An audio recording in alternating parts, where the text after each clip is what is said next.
into football at a little bit of a deeper level. Of course, there's a bunch of videos like, hey, what is offside? How do you score 6 points in football? And so there's a lot of those options out there, but I've gotten a lot of comments of people asking me to explain, like, why, like today, the concepts of different passing schemes. And so let's get into this. I have a bunch of different videos. These will slowly roll out. It's just a different series of mine to really break people out of the common fan if they want to. There's nothing wrong with being a common fan, and to being able to see football in the analytic way. And so we're going to get into this. I'll do these videos sporadically. Hope you guys like it. I have a bunch of other stuff like offensive line, defensive line, all this other stuff. And maybe one day we'll build up to a video of how to analyze film, and so let's get into this. So what are passing concepts? Passing concepts are a series of routes commonly used together meant to break defenses. For example, you'll see passing concepts where like 3 routes go into one zone, like flood, where you're trying to flood one side of the field to break up the zone. Or stuff like that. Basically, it's to capitalize on different coverages, and it's the reason why you see pass plays where a lot of those same routes are used together. Because while one route can do something, when you have 3 routes ran in a specific way, it can completely break a coverage. So before we completely delve into that, we've got to make sure we're all on the same page of the rules of wide receivers and where people can line up. So first of all, 7 players will always be lined up on the line of scrimmage. The 5 players in the middle will be the offensive line. So you always have to have 7 people on the line. You'll see this here on the screen right here. And then only 2 people outside of those core 5 can be lined up on the line, and no more, no less. There will always be 7 people right on the line of scrimmage. And then second off, the 2 people who are on the line of scrimmage, only the ones on the ends are able to be considered eligible wide receiver. So this means you can't put a skill position player in between 2 offensive linemen, because then technically the wide receiver would become the offensive lineman and the offensive lineman would be the wide receiver, and so on. There are 2 common ways you'll see wide receivers line up. One is called a bunch and one is called trips. A bunch is where you have 1 wide receiver in the middle and 2 each on each side. It looks like a V shape. You'll see it on screen there. Trips is when you have 3 wide receivers all on one side, kind of like the bunch, but they're lined up in almost a line. Obviously not a straight line because only 1 can be on the line of scrimmage, but you understand what I'm saying here. And if the trips is on the right, it's called trips right, and if it's on the left of the offensive lineman, it's called trips left.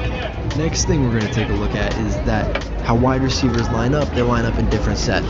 So if you have 3 wide receivers on one side of the line of scrimmage and 1 wide receiver on the other, it's a 3-by-1.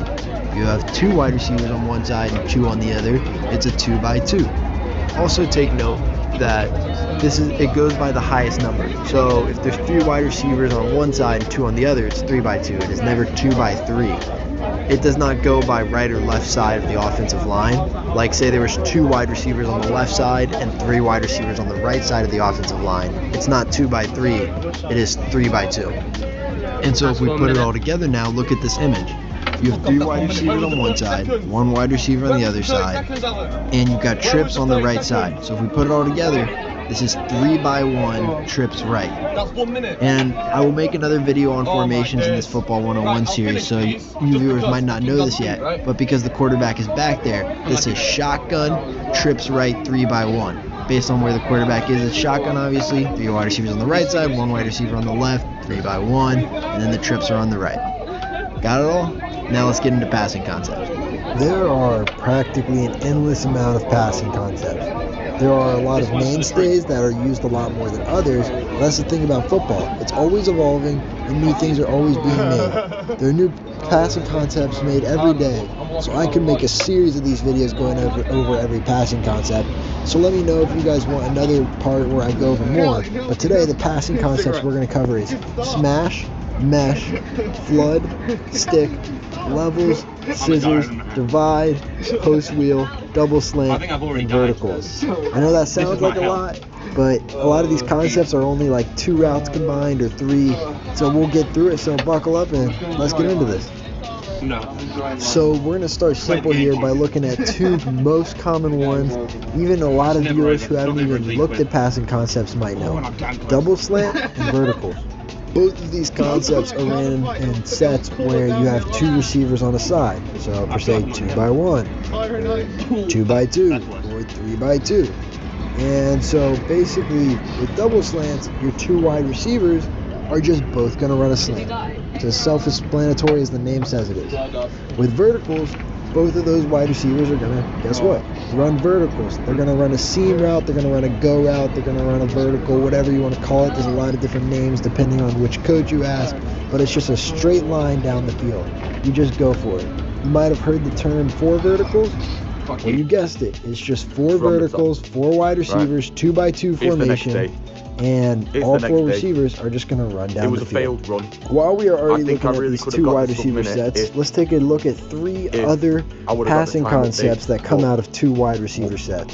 First up, we have scissors. In this concept, you have 2 wide receivers that are both going to run 10 to 12 yards just straight off the line of scrimmage, and then they're both going to cut in towards each other until they go for another 14 to 18 yards. The idea of this is to maybe have the cornerbacks collide into each other, or to split a safety who will have to choose between one of the 2 scissors. The next concept we're going to look at is divide.